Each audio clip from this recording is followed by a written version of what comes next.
Hi everyone, welcome back to my YouTube channel. I hope everyone is doing well and in very good health. If you are new to my channel, my friends, mi amigos, please smack that subscribe button. Click on the subscribe button and the bell icon to keep up to date with all things cricket, and the list goes on. So my friends, what can I say about the West Indies women's team? They are absolutely the worst women's cricket team in the history of the women's game. A lot of people might say that the women's team is better than the men's team, but let me put this on the public record once and for all.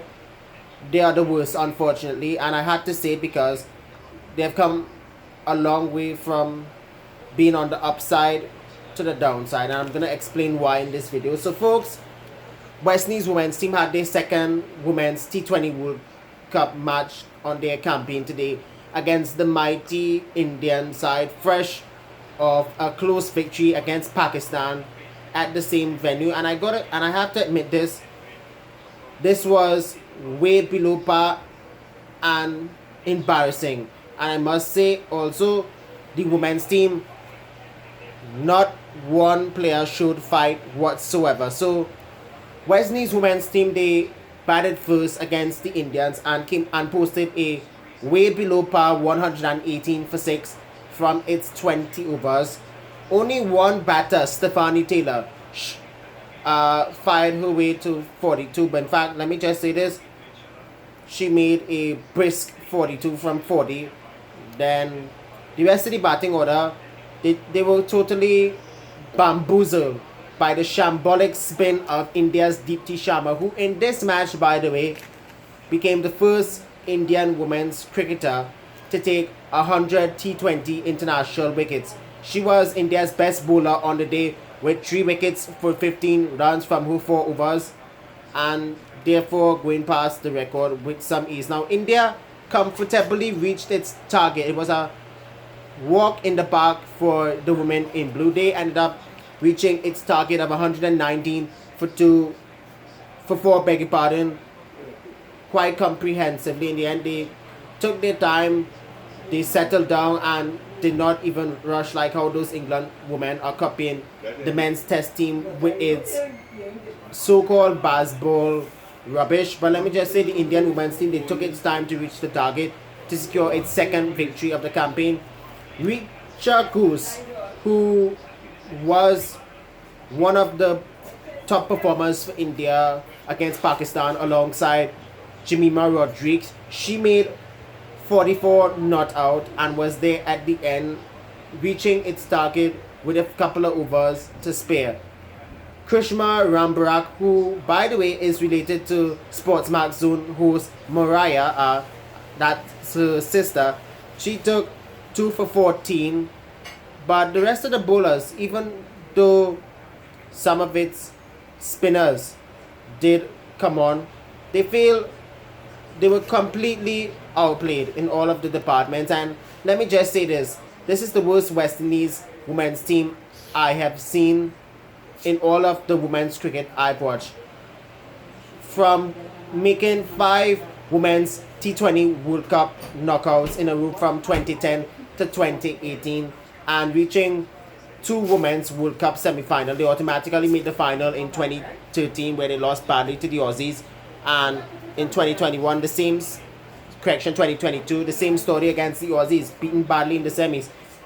They've come all the way from reaching to the knockouts all the way to losing games consistently, and this is the problem. It's been happening for a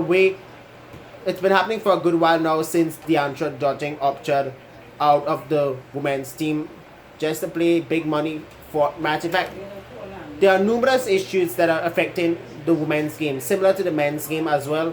There are a lot of issues happening behind the scenes in the dressing room, and furthermore, one of the reasons why Dotting backed out of playing white ball cricket for West Indies was because of cultural issues. All that is rubbish. Let me just say this.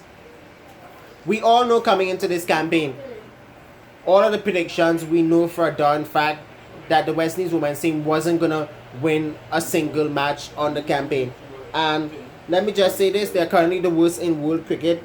114, we all know, was way below par. Let me just say this,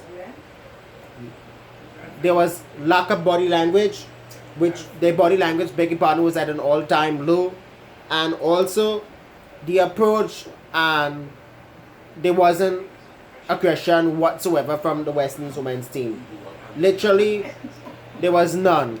And furthermore, for a team that has made semi-finals in T20 World Cups and in 50 over World Cups in the past, it's very shambolic to see how they are performing like this. We all know they're all but out of the semi-final.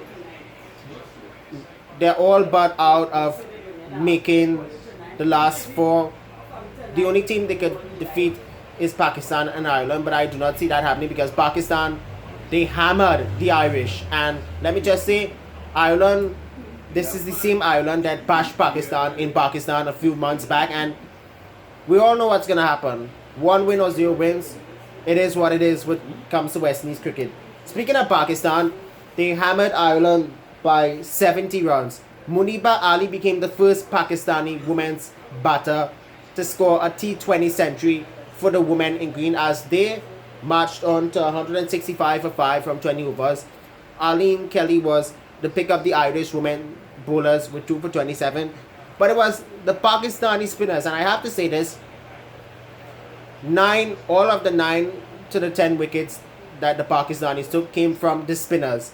And speaking of the spinners, Nashrab Sandhu, 4 for 18, put a complete strain of the Irish batting lineup, and they can only muster up 95 from 16.3 overs, or should I say less than 17 overs on the trot, losing the match very badly. And also, not only Ireland are on the brink of elimination, but so as the West Indies women's team. In fact, what we can say is both of them are all but out of the running of reaching the semi-finals of the T20 Championship.